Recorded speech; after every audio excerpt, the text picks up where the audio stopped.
You know what I'm talking about? Sure. Bellagio. Okay. So there they were. And the wife was playing the slot machines and she wins the jackpot, baby. 777. $500 a quarter start flying out. She's all excited. She's got a popcorn bucket put underneath and she's collecting. She goes off to her husband and says, listen, it's getting late. How did she know it's getting late? The time. How did she know the time? Her watch. Very good. So she looked at her watch and she saw it was getting late. She says to her husband, hit the sack, it's getting a little bit late. He goes, I'm going to stay and lose a little more money. I'll see you soon. So she takes the cash, walks to the elevator, pushes the door, the buttons, the door is open, she walks in and she turns around, as most people do. Pushes the button to her room, the doors begin to close. Right before the doors close, a big black hand comes in and stops the elevator doors. At this point, you're either thinking or you want to say you're a racist. The answer to that is, this is the story. You know, what happens? The big black hand goes in, the doors open, and these two huge guys stand behind her. She starts to get a little bit nervous, right? Someone once pointed out, the only place not to be nervous is a casino, right? There's cameras all over the place. Great, so now they're going to watch her as she is killed. In any event, the idea is what? They're standing behind her, and she starts to get nervous, and all of a sudden one of them goes, hit the floor. So she jumps on the floor. Her money starts flying everywhere. She goes, don't hurt me, I don't have any money. Besides quarters. Right? And the two of them burst out laughing. The guy goes, lady, I was just telling my friend you had to hit the floor. You know, we're on floor 12. And she's like, oh my goodness. I know. I tripped. Can you help me? Right? Totally embarrassed. Yeah? They're trying to hold back their laughter. And they're putting the money back in the bucket. Yeah, pocket a little bit. And then they get to her floor. And they get to her floor, she gets out and she starts walking away. Has anyone ever done something in your life before when you embarrassed yourself like crazy and people saw it?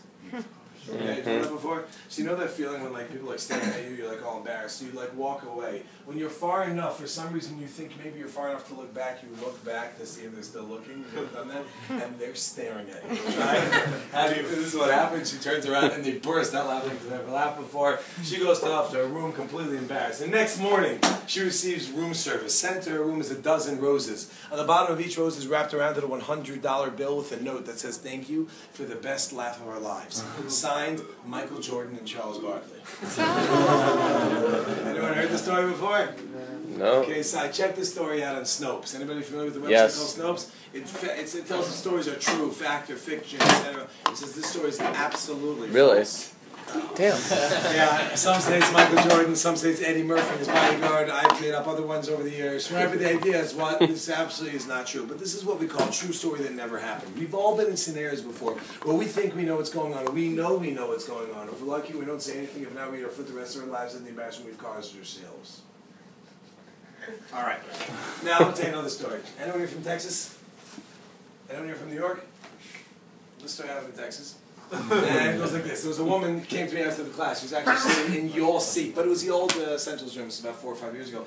She came to me at the end of the class and she says, you know, I want to tell you something. I said, please do. She said, she's from Dallas, and she's walking down the street in Dallas, and there was a Hispanic man across the street who started yelling, woo, come on over here, baby. Mamacita, vamos aquí. Right? And she said, the audacity. She goes, I was even dressed modestly. I said, that made me very uncomfortable. But thank you for sharing that with me.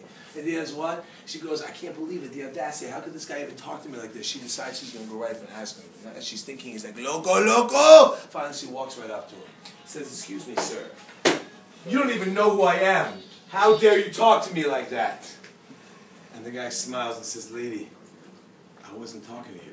And she turns around and there's a scantily dressed woman going, I'm coming! You realize, oh my goodness, how many times have we been in scenarios like this?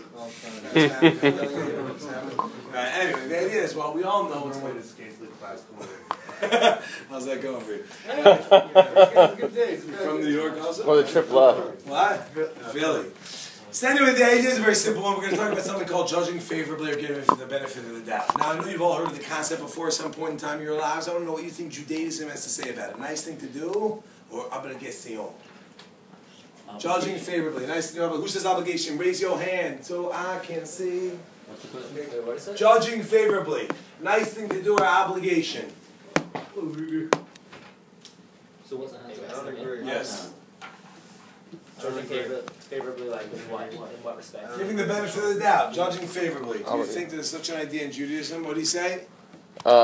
It's an obligation. Obligation. Okay, who thinks? No opinion. No opinion. All right. Don't know. Don't care. All right, so it goes like this. Yeah? I What? completely disagree. Disagree with what? I don't think that we should be judging at all. Ooh. I think that that's Hashem's job, not our job. Yee. Nice one. You are correct. I agree with you. But let's be real. Yeah. Moving right along. Okay, so now we have this follows. Now, what's my point? My point is this follows. You are correct, right? And I know we live in a generation now which even says, live and let live. I don't judge you, you don't judge me, you know? It's a bunch of buhaki. Every one of us is judging everyone else all of the time. Whether or not we say something, that's another story. But it's up in here, up in here. Y'all gonna make me. You get the idea. That's what? That we have a thought. We have thoughts that go on in our mind, and we think these things, and we judge. In reality, you are correct. We shouldn't even do it all together. But once one is doing it, then what? Then comes on the Torah, and possibly saying that it's not just a nice thing to do, but maybe an obligation. I'm going. Now, I have a question about this, though. For those who said obligation, can you back yourself up? Back yourself up, baby. What you got? I forget the sources, but it's somewhere like how the Sanhedrin has to rule. Like if there's any doubt, they have to look at the favorable opinion, even if like all this evidence is stacked. They still have to look at the favorable light and give the benefit of the doubt. Really? Okay, could be. Could be. What do you got? It's a mitzvah to love your neighbor as yourself, so if you judge someone fairly, you're judging how you would be. I like it. It's good. Leviticus 19:18 is. I'm sorry, 19:18 is what you're just quoting. That's love your neighbor like you love yourself. It's an excellent answer. What else? What you got? In Pirkei Avot, it says pretty much judge every person favorably. Interesting. What do you want to say? You want to back that guy up. All right. So I'm going to start with this. We're going to shift maybe into that, possibly, perhaps, not really, but maybe, and then we're going to take all your answers. Okay, it goes like this. If you take a look, there's this very quick recap of Jewish history. We know we've done this many times before. We'll do it again. We got Sinai. Coming off of Sinai, we got the Torah. How many Torahs did we get? 2. 2. Well, 3, but 3. Mel Brooks dropped 1. How many we get? 1. So we got a debate. It's either 1, 2, 3. Any other answers? 1 of 4. 2. Oral Torah and All written right, Torah. good. So the reality is we got 1 all-encompassing Torah. Break it down into 2 major components. What's that? The written and the oral, right? Oral Torah eventually had to be written down. How come? Because all the nations of the world loved us to death. Had we not written down, it would have been forgotten. So now we got what? This is called the oral Torah, which is now written down. The oral Torah, which is written down, is called the Mishnah. Okay, what is Mishnah? The actual written part, and then the Gemara is the debate. Could be. The What's commentary. Mishnah? Yeah, good luck with that. Isn't it like the written down oral report Very good. as well as The the Mishnah. like the interpretation of it? Or I believe that you're jumping into the Gemara, are you? Could be. that's why you're the teacher. And the idea is as follows. Stop being so scantily. All right, so we got like this. Yeah, the Mishnah is the oral Torah written down. The Gemara comes along, the Talmud, like you were mentioning, goes and expounds a little bit further, deeper, and a bit more, opens it up, elaborates, elucidates, makes clear what do we mean. In any event, this is the oral Torah. What I want to point out over here is that one of the books of the oral Torah is called Avos. Some call it Avot. If you're from Taman, it is Avoth. Now, if you take a look over there, chapter 1, Mishnah 6 says the following idea. There are 3 statements that the Mishnah brings down over there. Number 1, Asay Lecha Rav. What does that mean? Make for yourself a teacher. Make for yourself a teacher. Make for yourself a rabbi. Number 2, Ukinei Lecha, and at the end, Chaver. What does that mean? Make for yourself a friend. Try again. Buy. Buy yourself a friend. Kenyan, very good. Buy yourself a friend. Nobody likes you. Go to buyafriend.com. Put in your profile. See what we can do. Number 3. Here comes the biggie. Veheve dan et kol ha'adam Kam zechut. I guess. Just had a flashback. Okay, anyway. Veheve dan et kol ha'adam l'kam zechut, and I don't even do anything. Nor did I. Anyway, Veheve dan is called l'kam zechut. What does that mean? What that means is, you speak English and Hebrew? Yes. Translate that literally. What? Which part? Veheve dan is called l'kam zechut. Get her the someone down to the doubt. Literally. Okay, literally, I'm also good with that. What? I'm also good with the literal. With okay. And when you speak Hebrew fluently? Mata Omer, mi ata. What's your name again? Yaniv. Yaniv. Translate that literally. Veheve dan That is a tough one. Just dam. Judge. Judge et kol ha'adam. All the people. What? All the people. All. All people. All- All human beings. All. No. All. Friedman. What does it say? Every Every person. What? I'm going to take out a letter, okay, and then tell me what it says. Now translate it.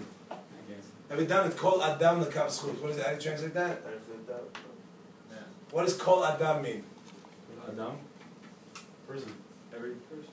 Every the person. man. The whole. So now let me add a letter, and you have to change it now, right? So what is it? Ha-adam? The person. The whole people. The person. Not Adam. What do you mean we see nation over there? Adam means person, right? The statement is every dam it's called ha-adam l'kav zchut, which literally translates one should judge every the person to the palm meritus. Is that clear? Sure. So let's move on. All right. But for those who are not clear, I'll tell you what it means. What it means is as follows. We know back in the day, even nowadays, he's still using the type of scales that go like this. This in Hebrew is called a kaf moznaim. Why is it called a kaf moznaim? You know what I mean, these type of scales? Right? Because the kaf means what? What's a kaf? A palm. Kaf moznaim means, and that's why they have these two things that look like palms, and we give them the more meritorious palm, means you're giving the benefit of the doubt of judging favorably. So therefore, loosely translated, what this means, what's the old name? Ezra, who's pointing out over here, that we have a Mishnah in Pirkei Avos 1:6, which says what? That every done is called in Kav Zchut, you got to judge every person favorably, baby. That's you got. Yeah. And you backed it up. Word. But there's only one problem. There's only one problem. And that is, although it's true that Avos is part of Mishnah, and Mishnah is Torah, Torah is the Mishnah, Finkel is Einhorn. Although that's true, there's something there's something very, very unique about Pirkei Avos, and that is, if you want to live a nice, meaningful, productive life, here's some good ideas. If you don't want to, you're not necessarily obligated to. Which means that it might just be something called Lefnim Mishur Sadin or Midut Chasidut, above and beyond the letter of the law or the laws of righteousness or piety, but you're not necessarily obligated to, which means we got to back ourselves up a little bit more. We're going to use it, but the idea is this can't be the obligation. And it's very close to what you said, although it's not in that verse, it's 3 verses earlier. In Leviticus 19:15, and I quote, it might be where you're referring to. If you take a look in Leviticus 19:15, that's over here part of the written Torah. We know we got 5 books of the Torah. We call them the 5 books of Moses, you know the 5 books of the Lord. What are they? Genesis, Exodus, Leviticus, Numbers, and Deuteronomy. Right, otherwise known as Bereshis, and I don't know the rest in Hebrew. In any event, the idea is, what do we got? So one of them, the 3rd book, 1915, Vayikru Yutes Tesvav, comes along and says the following idea. I will tell it to you in English. I want you to tell me who is the Torah. It is muy caliente. I want to tell you who is the Torah talking to. Are you ready? Who is the Torah talking to? Says the Torah, you shall not commit a perversion of justice. You shall not favor the poor, and you shall not honor the great. With righteousness, so you judge your fellow. Who are we talking to? The judges. Judges. Okay, any other opinions? Kings, leaders. Any other opinions? Every Jew. So this is the debate in the Talmud in Shavuos, page 30b, but you're not going to check anyway. But it's there. And one opinion says that we're referring to only the judges. Others say we're referring to all the Jewish people. At the end, the Talmud says, why can't we be friends? And it gets rid of all that distinction. It's everyone.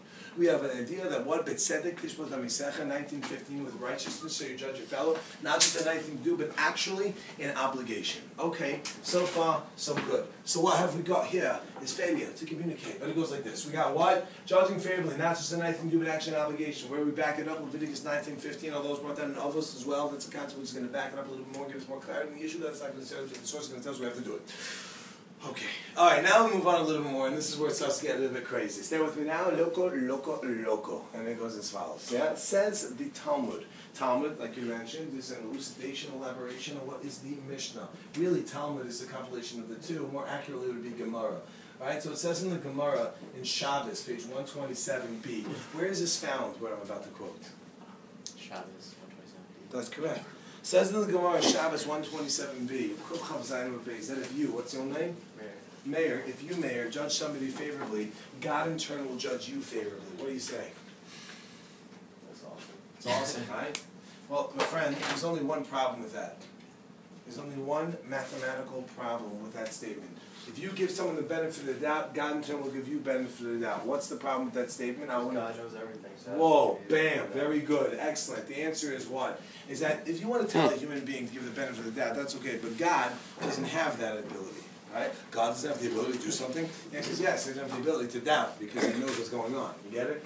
If you walk by McDonald's in America, and I stress America, in Israel they have kosher ones. In America though, they're not kosher yet. But if you walk by McDonald's and if you walk by a kosher, because Jews around the world. The elders have signed by the way meeting this week. If anybody wants. So anyway, what we have is like this: if you walk by McDonald's in America, and as you walk by, you see a Hasidic. Everyone knows what a Hasidic Jew is. We've talked about this. The boing boings, does the crunches, yeah. And you're walking by McDonald's, and this Hasidic Jew walks out like this. Oh yeah, woo! What happened?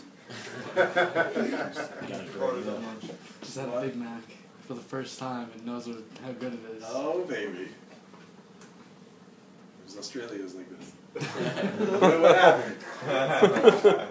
Maybe give me options. In the bathroom. What exactly is this? Please don't answer that question. Okay. Maybe that's the question. A perspiration. Maybe you call it tuna bagel. Maybe you add a tuna bagel. Maybe just slap it over a double Big Mac with bacon, lettuce, pickles, tomatoes, and onions with the drink in the side, but don't get the icing because it takes 25% of the drink. It's cold anyway. That's what happened. All right, so what do we got here? We got what? We have something that the Lord doesn't have. It's a 5-letter word, starts with a D, ends with T, has oob in the middle. Dubit is correct, right? That's called a doubt. We got a doubt. God, oh my friends, is cut to the chase, doesn't have any doubts. How could it be that if you judge somebody favorably, then God in turn is going to judge you favorably? God can't do that. He doesn't have the ability to do the benefit of the doubt because he has no doubts. Do you hear? That's good. Let's start to answer this. Ready? Here we go. So it goes as follows. I'm going to tell you 3 scenarios. They're all the same scenarios, but we're going to look at them in 3 different ways. You're walking down the street and you see somebody eating non-kosher. God forbid. Chas v'shalom. You see someone eating non-kosher. And you say, that's terrible. It's bad enough to eat non-kosher. That's to do it in public. I mean, at least do it in private like the rest of us. Is that called judging favorably or unfavorably? No, it's just Amish. You got confused. You know that story? Brethren. Frisco kid. No, not from that. Yeah, that from Frisco Kid as well. But I'm referring to there was a guy who got who is a woman on a train. And, well, that doesn't work actually. It couldn't be a train. This whole thing doesn't work.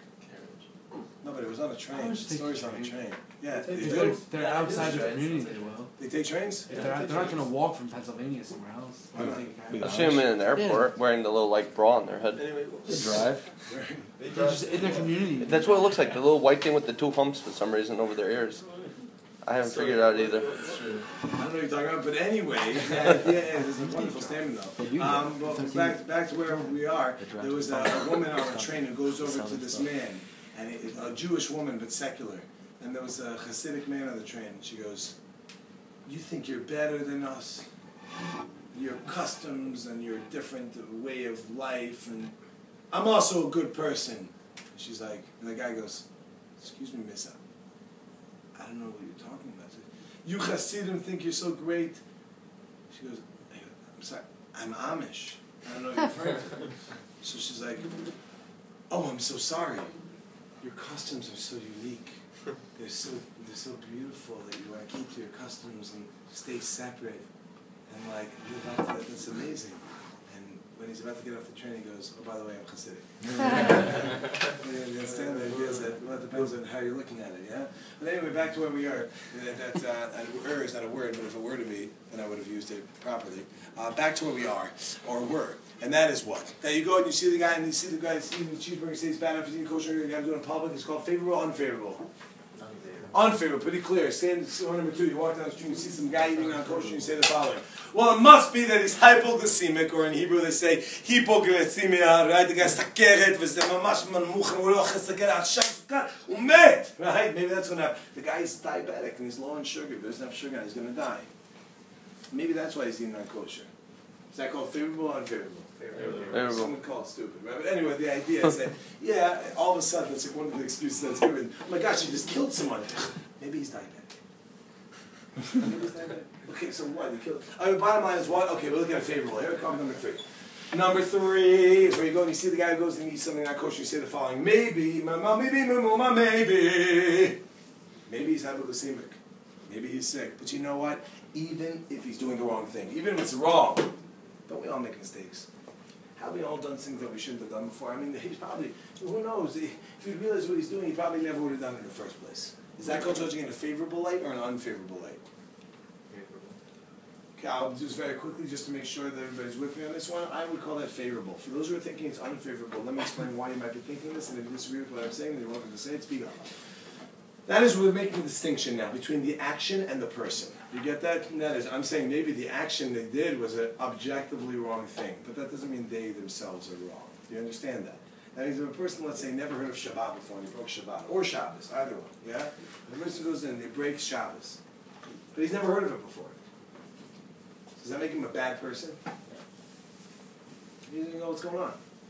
So therefore what we're doing is making a distinction between the action and the person. It's like if you tell a kid, you know, you're a bad kid.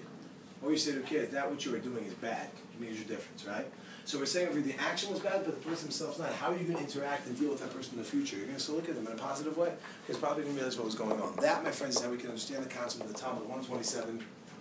Towards the bottom of the page, that if you judge somebody favorably, God in turn will judge you favorably. The question is, focus.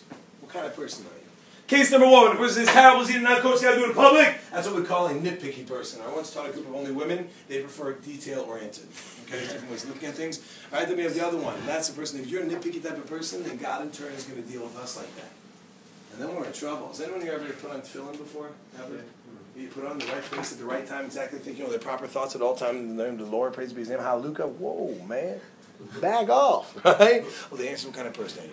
If you're that nitpicky type of person, God's going to go, here. Where was it exactly? Whoa. I'm doing my job, right? So we go ahead and we're that nitpicky type of person. But then there's the second type of person. It says, generally speaking, he's a good guy. If he realizes what he's doing, he never would have done it in the first place. What does God say? Generally speaking, he's a good guy. If he realizes what he's doing, he never done it in the first place. I know how difficult it is for him. I created him, right? It's a focus on whether it's your intent or the action that you actually did. That will be dependent on the way that you go and you look at the world. Now we get it, my friends. Now what do we see? Now, if you judge somebody favorably, God in turn is going to judge you favorably. That is heavy. And it makes a lot of sense. It makes really a lot of sense, because it's all the way of your perspective. And we're going to get even a bit deeper in a moment. So what do we see thus far? We've seen so far what is number one is the concept is not just anything to do with action and obligation. The question is when exactly. You can't say it's an obligation in every circumstance. It's like Shabbat is an obligation, but not on Tuesday, right? So you have to know when is this an obligation at certain times, certain circumstances, certain people, certain places, but the idea nonetheless it does exist. Then we go a little bit further, we backed ourselves up, and then after that we said what? The person goes to judge somebody favorably, God in turn will judge you favorably, mayor. Now it comes a little bit further. Just when you thought you can judge, comes along. Oh, I forgot. That answers the statement that we had a problem with before. Right? And that's what, I want to say this in English. I want you to tell me what is wrong with this in terms of grammar. You don't need an article for it. That's right. No article is necessary. By article, you mean the word the. Is that correct? Mm-hmm. Very good. That's a good guess. Whew. Anyway, the idea, my part. Right, the idea of the article the, it shouldn't say judge every the person favorably. It should say judge every person favorably. Why does it judge every the person favorably? Why does it say judge every the person favorably? Well, if it's Torah, you assume it's not wrong. I mean, if it's Torah, you assume there's no waste layers. If it's Avos, So what's it saying? What you got? So does that mean like judge all of mankind as a whole? It could be looked upon like that. I'm going to go even more specific though. Yeah? Maybe it's a select group of people, like person, people. Okay. Maybe it's a The select group person. of people. Possible. What you got? Maybe it's saying like judge each person as a whole, so judge them as the person. So listen to this one, right? And that's where it comes along. I'm not thinking these are wrong. We can write other books, but this is one that I've seen. That's what every done. It's called hard. That means judge every the person, the entirety.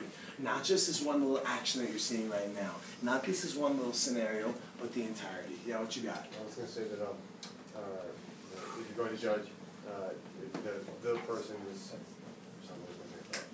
you have to remember that it is a person. It is a human being and who is capable of fault. Oh, interesting. That's what you're saying. The person, in other words, not the soul, so to speak. Right? Judge the person. I like that. I never heard that one before. What you got? It could also mean only judge the person. I don't compare him to others.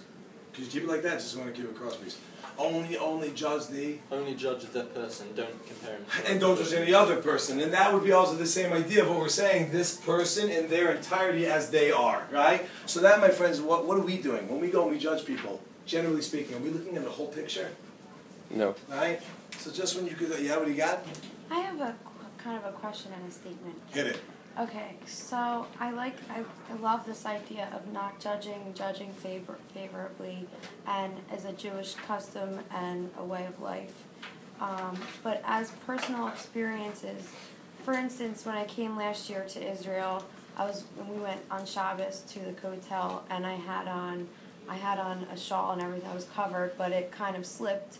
You got stoned. Yeah, pretty much. I got tartar feather. Guys No, get but rocks. but it's not just that. I feel like a lot of being here as I went to a class, and I don't want to take up a lot of time because I know that you have a lot of Please. important things to say. But I heard we had I'm in the Hevra program, and we had our last session before Israel. We all met every week before coming here to try to build relationships, blah, blah. And the one speaker that stuck with me said that in America we're seen first as Jewish, then American. And in Israel, first we're seen as American and then Jewish.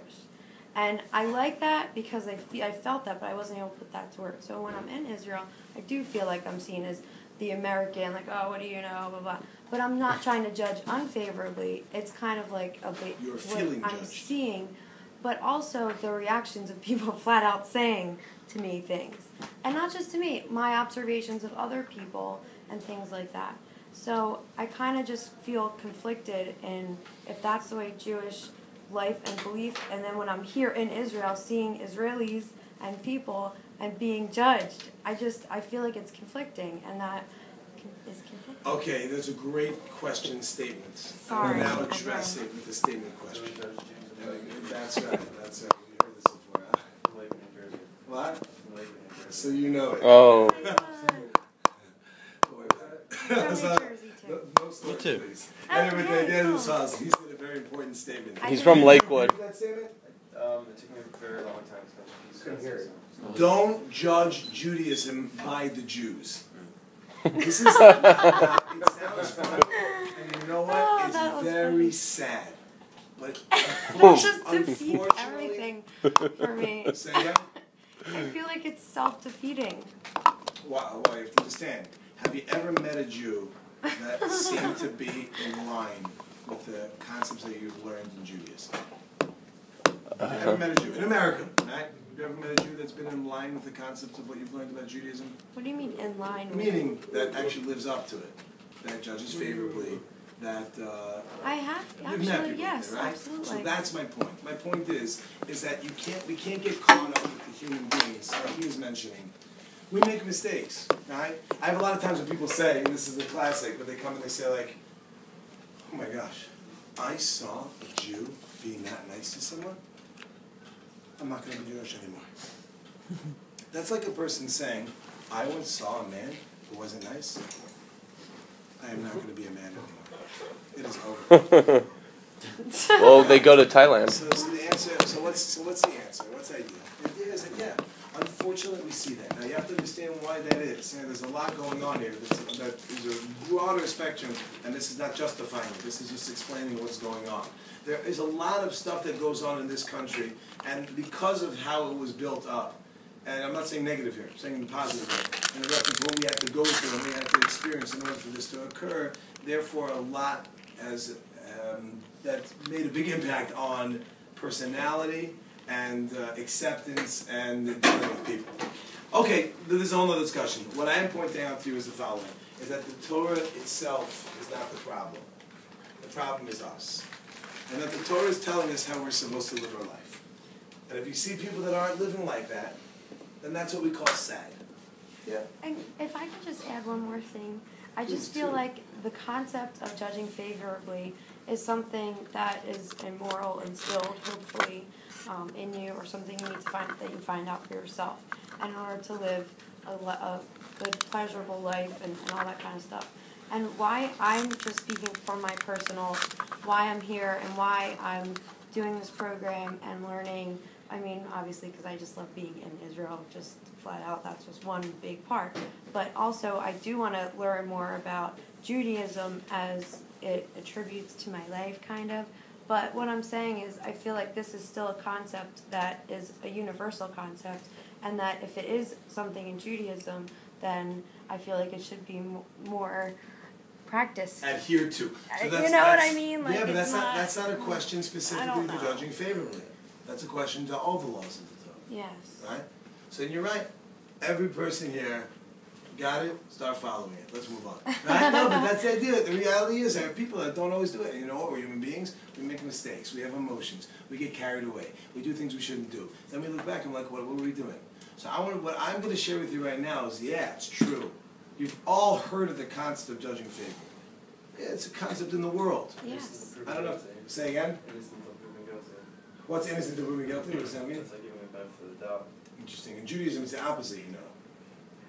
Yes. You benechet, because like what we say when they come, the Mishnah says, They both appear before you judge them. because I kind of shkiv name is a din, but it starts that we look at them as if they are really both guilty. We don't have any. Okay, but it's again shifting. But the point of what I'm bringing out of here is correct. There's a sad reality that goes on out there, right? And people saying, "I saw Hasidim throwing rocks." I also saw non-Jews throw rocks once. Believe it or not, I know it's crazy, but I've seen that. It happens, right? It's actually happened to me. And then Arabs throw rocks at me. Yeah, I didn't stop walking. I just kept walking towards them. And then they ran away. Long story. I just made it short. Anyway, the point is what? Point is again that we understand this concept that before you judge someone, we got to take a look at the whole picture, and you will never, just to cut to the chase, right? Mishnah Pirkei Avos says, chapter 2, Mishnah 5, not by coincidence. There's a statement out there. Don't judge a man till you walk a mile in his shoes. Right? You're a mile away. You have his shoes. You can do whatever you want. Another interpretation is what? Al tadin is chavercha shtagil komo. Don't judge your friend until you've come to this place. Unless it's cut a baby, you never have been in this place, nor will you ever be in that place. In which case, you can never really come to judge anyone. You can't judge anyone. Now, back to the statement that was brought up before. Correct. We don't know. We shouldn't be judging altogether. That's true. That's the highest level we should be getting to. But once we're in a reality of what we do, then at least be judging favorably. Now, don't misunderstand this. That's not saying that the Torah is saying we should be stupid, right? You go into a bank, 3 guys running with masks. Everybody down there, I'll kill you. You go, friedman, hold on. Stop it. You must be kidding. And they're like, no, we're going to kill you. Don't get down. You're good. Who do you work for, right? I said, that's called being stupid. Hit the floor. Get down. What do we do with these people? What do we do with these people? Judge them favorably? Like, oh, everything's okay? Just have a good day? Answer is, we got to lock them up, right? They're menace to society. We got to throw them in. But how do we deal with them after that? London bridges, lock them up and throw away the key? Or do we see that I can't imagine what they have gone through in their life that's brought them to this situation that they had to have done this. Now let's take a look and see how we can help them. It all depends on how we're focusing. And that's the idea over here. You can't judge a person who's been in this place, never have it, never will, we can never come to judge anyone. 2 stories to illustrate this point, and then we go further. Story number 1 to tell a story about a certain rabbi. The rabbi was walking down the street with a bunch of students, and they came across a dead donkey. And the student said, what a putrid, disgusting smell is coming out of the donkey. And the rabbi said, yes, but look how white its teeth are. Isn't that nice? So I'll tell you, my mother came to this class before people used to come, whatever. She said, great class and all, what kind of ridiculous example did you give about a dead donkey and white teeth? I said, you're right, it was ridiculous. But it's coming to show a point. What are you looking at? Are you looking at what's big, huge, smelly right in front of you? Or are you trying to find that small, beautiful, white, pristine thing, which is maybe what you should be looking for? Right? Like the cup half empty, half full. That's right. Some say the cup is half full. Some can't say the cup is empty. Or half empty. Anyway, so what do we got? My friends? This is what we got so far. Story number 2 is of someone by the name of Rabbi Levi Yitzchak from Bardichev. Does anybody know where he was from? Bardichev. Excellent, Bardichev.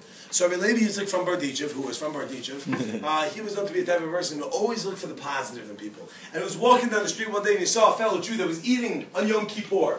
Yom Kippur is a fast day, right? We don't eat on that day. And he sees a Jew eating. He says, my fellow Jew, surely you don't realize that today is Yom Kippur. He goes, no, Rabbi, I know exactly what today is. Would you like a bite? He goes, well, listen. No, thank you. And then he goes, well, then you must be sick, right? Judaism, we say, eat and live, don't fast and die, yeah? Can I get you something to eat? He goes, no, Rabbi, I'm perfectly healthy. At that moment, I believe he said, look to the heavens. He says, God, look how righteous your people are. Even when they get caught doing a sin, they won't let a false word leave their lips. Isn't that beautiful? Okay, ridiculous, but again, come to show a point. We're looking at only for the negative, we're trying to find the positive and move on. Now let's get a little bit deeper. This is where it's going to get really intense. I have 10 minutes. So what I want to ask of you is, if you have any questions, comments, stories, jokes, attacks on what I'm about to tell you, so please hold them until the end, unless they're relevant to right now, then I'll be happy to take them. Just get hold, so I can get this out. The rules as follows. And again, stress. They never let you ask anything in Judaism. Ask. You have a question, ask, yeah? But if you can hold off to the end, that would be helpful. Comes along a very famous idea, and that is, we know that if we follow the commandments of the Torah, if you follow the Torah, you're going to get rewarded. Where are you going to get this reward? Right? The answer is, I don't say it all. I'm going to get it in heaven, world to come. Now, though it's true, ultimately we're going to get in the world to come, we also get something in this world that I like to call kickbacks, benefit, perks of the job. It's a Mishnah in Peah. What's a Mishnah? That's right, the oral Torah written down. So the Mishnah says in Peah 1:1, Elu dvarim sha'adam ochel perasem v'lam hazeh v'keren k'hem v'lam haba ve'elu hein. The Mishnah basically says that these are the things that a person eats the fruits of in this world, but the principal reward is reserved for them in the world to come. That means that the principal, that your paycheck is at the end of the days. But you also get perks. For example, have you ever worked at a restaurant before? Yeah, did you get free food at a restaurant? Oh, of course. Is that your paycheck? Nope. At the end of 2 weeks a month, if they paid you, that's what it was. But I ran the restaurant, so. Okay. And what, is it kosher? No. No, it's not. It's better than a McDonald's, though. What, it's a Wendy's or something? 1 year. Chicken nuggets? Chipotle. Chipotle. Is there anything kosher there? Is the water kosher? Well, if you're standing there and you certify it, then yes. Let's talk. Let's talk. All right. You know that story? There was. It's not such a good one, but I'll tell you anyway. There was a rabbi, and he was walking. He was in Penn Station, and he notices one of his congregants is sitting and eating in a non-kosher restaurant, and he's so shocked. He's staring at it, and the guy finishes eating, and he comes out. This one, he comes out. He bumps right into the rabbi, and he's like, "What were you doing there?" He's like, "Rabbi, did you see me?" He goes, "Yeah, I saw you." He's like, "You saw me eating that meat? You saw me drinking that wine?" "Yeah, I saw it all." He goes, "Oh, thank God it was under rabbinical supervision." Anyway, they did moving right along as follows. Yeah, so that doesn't exactly, that was a bit corny, but we'll say it anyway. All right, so you follow the commandments of the Torah, la Torah kedosha. What's going to happen? You're going to get rewarded. What's the reward going to be? In the world to come, heaven. But you also get perks. That's what? Health, wealth, prosperity, children, etc. Not to be confused with etc., which is not a word. Now moving along, and that is when a person does not follow the commandments of the Torah. If you do not follow the world, the Torah, then what happens? We're going to get rewarded, quote unquote, or we're going to get what's coming to us. Where's that? In the world to come, heaven, or another name for it, right? But they also get in this world kickbacks, perks, or non-benefits of the job. Lack of health, lack of wealth, lack of children, lack of prosperity, etc. Comes along a great sage by the name of the Baal Shem Tov. And he says like this, fascinating. He says, if you... No, it doesn't say if you. He says, before a person is judged in this world, he is asked, do you agree with the judgment? If you say yes, then we give it to you. If you say no, then we let it slide. What does that mean? I mean, if you do something wrong, and now you have to get your kickback in this world, God first asks you, do you agree? If you say, I agree, then we give it to you. If you say no, then we let it slide. Has anyone ever had this happen to them before? Last time this happened to me was a holiday called Purim, right, where we drink a little bit too much wine. That was the last time God and the heavenly hosts came to me. It doesn't usually occur, right? Also when I eat salad, if the mushrooms have been moldy. All right, so the idea is what? What does it mean when we say, before a person is judged in this world, he's asked to agree with the judgment? It goes like this. Listen to what I'm about to tell you is life-altering. I'm going to alter your life. I'm not saying for the better. It will be altered. Yeah? Listen carefully. This is fascinating. This literally changed my life. Changed my life when I think about it. What's that? It's like sliced bread. Yeah, the best thing since sliced bread, yeah? It goes like this. What does it mean that before a person is judged, he is asked, do you agree with the judgment? What it means is, God puts us in a scenario where we get to see ourselves, and he waits for us to judge. What do I mean? I mean, let's say you go ahead and you do something wrong. You yell at your friend, unwarranted, you shouldn't have done it. A day later, a week later, a month later, a year later, you'll be walking down the street and you'll see someone yelling at their friend. And you say, that's terrible. It's bad enough they're yelling at them. They got to do it in public. What does God say? Signed and sealed.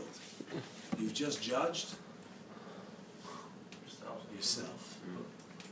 Ouch. And did anybody hear that idea? You hear what that means? I don't know if you see it with yourselves. We definitely see it with other people. You ever see what we call a hypocrite? You ever see someone yelling at somebody for something that they do? Have you ever caught yourself? You're about to yell at someone, I can't believe that. Wait a minute. Smee's me. And you realize the very thing you're yelling at them about is exactly what you do. What does God say? Signed and sealed. He allows us to fashion the very court system with which we are either our own prosecutors or our own defendants. So what does that mean? The next time you see someone yelling at someone, you're about to say it's seven, you go, wait, that's great. Keep it up, keep yelling, yeah? Doesn't work like that. It's got to be real. And it's a very straightforward idea. Why is it so straightforward? Because essentially, what are we saying when we see someone yelling at someone saying, that's terrible, they should be we're saying that that act is bad. And anyone who does that should be held accountable. Which means you're saying that if you're the one who did it, you're saying you should also be held accountable. Do we hear that? Mm-hmm. And the reality is that makes a lot of sense. These are the ramifications of the concept of judging favorably. The world understands the idea of judging favorably. But did you ever stop to think how deep it goes? It goes to the extent that every time you judge, you're not judging another person, you're judging yourself. And you are going to get ramifications of that judgment in this world and the next. Because essentially, what are we doing? So what does it do for me? Great, we're talking about the past. The answer is what it does is it gives us a tremendous opportunity for the future. That if we see a scenario we're about to go off on, we're about to yell at, whatever it is, if you stop and think, maybe I do that also, that means in the future I will have the ability of not doing what that person's doing. Says the Mishnah, Ezu Chacham, who's a wise person, Halomi Mikol Adam, one who learns from every person. So sometimes you have to wonder, what happens if you have a real jerk? You learn from him. What's the answer? How not to be. Yes. How not to be, right? And that means every experience is a learning experience. If you go and you see someone, you're about to rip on them, you stop for a moment, wait a minute, do I do that also? Oh wow, maybe I should not do that again in the future. Now that's a wonderful idea. And the Baal Shem Tov was a great man. But then the question is, where'd you get that from? You've got to back yourself up. Can't just throw statements out there. Where do we find the precedent for this? And the way that somebody judges is in turn how they are going to be judged. Does anybody know? Famous story? Famous story with someone by the name of David Amelech, King David. King David. Anyone know the story? Know the story, King David? Heard of King David? Heard of a restaurant, King David, or a school? Heard of the word king? Okay. Anyway, so King David was once overlooking his palace and he saw a beautiful woman by the name of Bathsheba. How do you say it in English? Bathsheba. Alright, so a beautiful woman named Bathsheba, and he's like, wow, she's so beautiful, I want to marry her. Wasn't she taking like a shower or something? A mikvah, alright? So whatever it is that she was doing, when we go to Lakewood, we'll discuss it. But in any event, the idea is that something was going on. David Melch sees a beautiful woman and says, wow, she's so beautiful, I want to marry her. There's only one problem.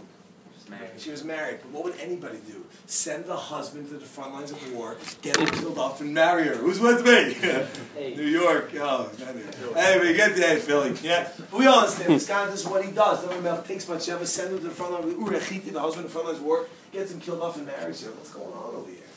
Now, you have to understand something very important. The Talmud says on page 30 in Shabbos, anyone who says that King David sinned, ain't no Elato, you're making a mistake. But a couple lines later it says the Talmud David sinned. Right? So which one is it? Answer is there's a lot more depth to the story, and we're only seeing it at face value, but that's what we're going to take out for now. David Melch does this, sends the husband to the front lines of war, takes the wife, marries her, bam! What happens next? That usually is what occurs, excellent. But what I was referring to is something else. Nathan the prophet, Nasan Hanavi. Nathan the prophet comes over to King David and says, David, I got a story to tell you. He says, please do tell. He said, once upon a time, there was a man. And this man was very, very poor. And he had nothing but one sheep. And he raised the sheep. He fed the sheep. He did everything with the sheep. Well, not everything, but you got the idea. And there was a rich man. And the rich man had loads of herd and flock and cattle and sheep and anything else you can say that sounds like a lot. And the rich man once had a guest. He said, why would I give one of my own sheep? I have so many. Let me take from the poor man. Logical? No, but he does it. Says, King David, what do you think about that guy? He goes, that's terrible. That guy should be killed. Says Nathan the prophet, as you speak, so shall you be judged. Sounds like a sound effect. King David is a smart guy. He figured this out. Right? He's a rich man. He was a king. He had loads of wives. He said, one, you kill him off and take it. What do you think you're doing? He does tshuva, he repents, and this whole aftermath of the story. But we find a precedent in Tanakh, in the Torah, in the writings, in the prophets, that in the way in which we judge is how we in turn are going to be judged. That, my friends, is pretty scary. How many times a day are we judging? All the time. Close to a badillion, right? We stop and think, we're always doing it, right? This is scary. Stop and think for a second. Do you realize the impact? Number one, you don't really know what's going on. Number two, is that the way you want to be judged? The way you judge, how you are going to be judged. Okay, people, we only have a couple more minutes negative, so what I want to do right now is a quick recap of everything we did. End off with point, story, point, done. Here we go. So we started at the beginning by saying what? The woman got $500. How many times Mama said, woo, come on, baby, right? We all know, we think we know what's going on. We know what's going on. We're lucky to understand anything. If not, we for the rest of the lives of the embarrassment that we cause ourselves. Judging favorably, nice thing to do an obligation. So we say obligation, back in Pirkei Avos, 1918, Leviticus, the answer is, my friends, that you want to live a nice, meaningful, productive life. Here's some good ideas you want to I like you to do. And the sages don't learn from 1918, but from 1915. And what it said, with the righteousness shall you judge your fellow, not just the ninth human action, obligation. That comes on the Quran 127. Towards the bottom of the page, it says, if you judge somebody favorably, Mayor, God in turn will judge you favorably, Mayor. There's only one problem, God doesn't have any dubits. So if God doesn't have any dubits, how can it be if you give you the benefit of the dubit? Answer is what? It's a matter of a focus. Are you nitpicky, detail-oriented type of person? Or take a step back and then answers a question we're going to ask them, we're going to ask them, we're going to answer every judge, every dull person. Dull person, what does that mean? It means the entirety of the person. Everything you're seeing. No, you're right, absolutely true. You can't judge Judaism by the Jews because you have to understand all the circumstances. You have to know that. You have to know what's going on with them. Maybe you don't know what's happening. Okay. All right, then we understand after that a little bit further, and that is that, you can't make a character analysis. You can't go ahead. You have to be the whole, you have to see everything. I'll tell this friends you've been in this place. You never have been, never will be. You can never really come to judge anyone. Right? Clear? Step 2. 4 person is judged in this world. He is asked, do you agree with the judgment? If you're high, God actually comes down. If not, what God does is he brings you a scenario where you get to see yourself and he waits for you to judge. You hear that? God allows us to fashion a very core system with which we are either our own prosecutors or our own defendants. This, my friends, is a little bit scary. Precedent for that? David Melech. Do we miss anything? Let's end off. Okay, so now we go like this. Why was I invited to the party? How come he's looking at me like that? Why are they talking behind my back? Why was I called? All the things that men think and women say. You know what I'm talking about? You don't think that? What are you talking about, right? Okay, and that's what? Besides the fact the way in which you judge that you're going to be judged is something else called lachatz dam. Simple blood pressure. What kind of life is it, living a life where we're constantly suspecting other people? You can't live. Everybody saw the YouTube video? I can't live. No? Anyway, you can't live. No, there was like a Chinese people that were singing American songs, and they didn't get the words right. They're like, I can't live, instead of I can't live. Anyway, the word can live in I can't live. So the idea is, what? We can't live. We can't function. We're constantly suspecting other people. What kind of life is that? It's a life, it's definitely, Rav Hutner was a big rabbi in America who used to say, the key to living a happy life is knowing how to judge favorably.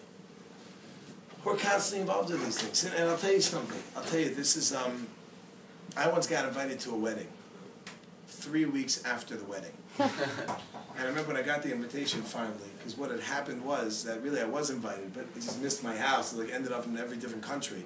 I finally got it. It had like stamps all over the place. But when I didn't get it and I was expecting it, I remember I turned to my wife and I said, well, if he doesn't invite me to his wedding, he's not coming to mine. My wife is not too thrilled with that statement. But anyway, the idea is, nonetheless, is what are you going to do? And I was invited. So here comes the story, point done. The story is that my wife is from Montreal. You know from Montreal? I was born there. You're born in Montreal? Yeah. Which area? Coolbrook. How do you know it? How do I know? Did you go back? Yeah, Montreal. Your grandparents there? Yes. I was on Coolbrook. Was that? It's right near the restaurant there. Ernie's and Ellie's. Nice. Anyway, the idea is that my wife is from Montreal. Montreal is Montreal, Canada. No Canadian jokes, please. C-A-N-A-D-A. We're done. All right, the idea is what? Is that my wife was, her brother was getting married, and she was going for the wedding. I was also going, but she went for 3 weeks. I could only join her for the final week because I was busy. I was teaching. So what happened? At the time, we had one daughter.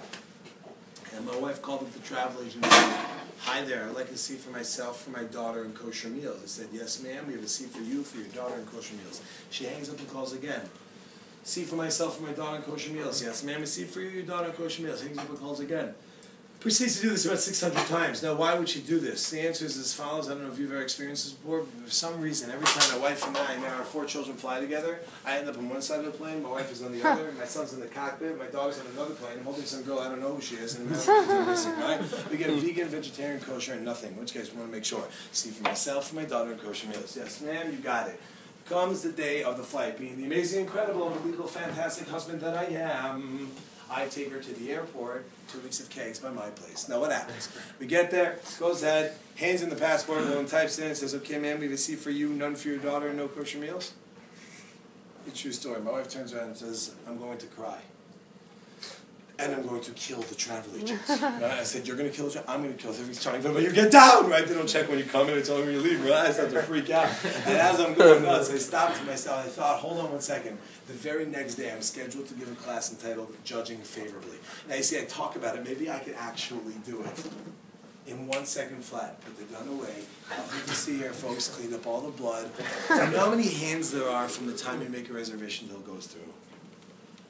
Okay, no, it's all computers, but I'm saying theoretically, it could have been a mistake, and my travel agent, or so she claims, says it wasn't even her fault. We worked the whole thing out, everything was fine. Number 1, the way in which you judge is how you're going to be judged. Number 2, it's just not worth it. It's just not worth it, right? What kind of life is that? I want to end off with this last statement, which is the very first statement in Pirkei Avos, and that is, have a masunim badin. Be slow and deliberate in your judgment. Because you will always see something different the second time that you didn't see the first time. Any questions, comments, stories, jokes, attacks? Hit it. So probably one of the most applicable ways to really apply the lesson from this is like lashon hara. But one of the things is like that I've thought of is I know that there's a I forgot where, like if you think something wrong, it's as if you committed the sin. I forgot where that's from. Okay, let's say that's true. Let's say that's true. Can't back it up right now, but so a lot of times, if you think it and it's as if you committed the sin, but you didn't say the lashon hara. Let's say you don't judge favorably. Like, how do you stop something as simple, as hard to stop as a thought? Okay, so first let's start with this. Very rarely does a Jew get punished for their thoughts. That in very specific cases, when it's dealing with I don't know how to say this properly. Licentiousness, is that the word? How do you pronounce it? Licentiousness. Licentiousness, right? When we're dealing with immoral thoughts or idolatry. Those are the two generally exceptions. But everything else is not that. If you think you want to punch someone in the face, right? You're not held accountable as if you punched them in the face. The reason why the judging favorably thing here works, it's not because of the thought. The thought is verifying that the action that you did, you understood to be wrong. Do you get that? That means that if you never actually do the act that you're judging, then you're not held accountable for it. It's only if you actually do the act. So that's where it comes down to over here. But your second point is, or the main point is a very big one. And that's, well, what do you want me to do? It's very difficult to deal with the mind. The answer to that is, you're correct. Any other question? Now, what do I mean by that? What I mean is, you're right. You're right. And in Judaism, we strive to not only work on our actions, but also our thoughts. And a person who works at it long enough will be able to get to a stage, which was mentioned, that I don't even know what's going on.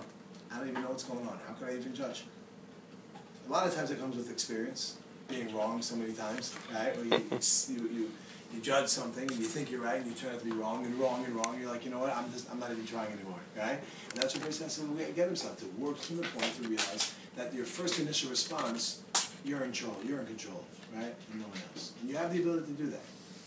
Yeah, what you got? I heard that we don't get judged on our first thought, but we get judged by the second thought. So there's a truth to that. That's the Rosh Hashiva, blessed memory, used to say, the first look is free. That means that if a person goes ahead and you look at something you really should not be looking at, it's very inappropriate. But you look at it, not intentionally, unintentionally, right? You turn around and there you have something that you shouldn't be looking at. Whatever that may be, don't think about what I'm explaining, yeah? But when you go and you look at that thing, the look is like, what do you want? You didn't do anything about that. You turned around and it was there. But if you continue looking, yeah, the thought pops in your head. Do you continue with it or not? That's the question. So that's what I mean. When I say that there's a truth to it, it means to say that there's also an idea that even that original thought wouldn't have occurred had you not put yourself in a situation for it to occur. You understand what I just said? That means that God doesn't just throw things at people. We throw things at ourselves. When we put ourselves in situations that we shouldn't be looking at things, we shouldn't be thinking about things, we shouldn't be involved in, you involve yourself with them, and then a day later, a week later, you're thinking about it, that's not because of God, that's because of us. So the idea is, in terms of God, yes, the first look, quote-unquote, is free. After that is where we start getting charged. Anything else, Jean Simone? I had a story. It's kind of very similar to your It's a story. good one? It's kind of similar, but Point, short, so short, there was, point. I think it was Rabbi Cylinder.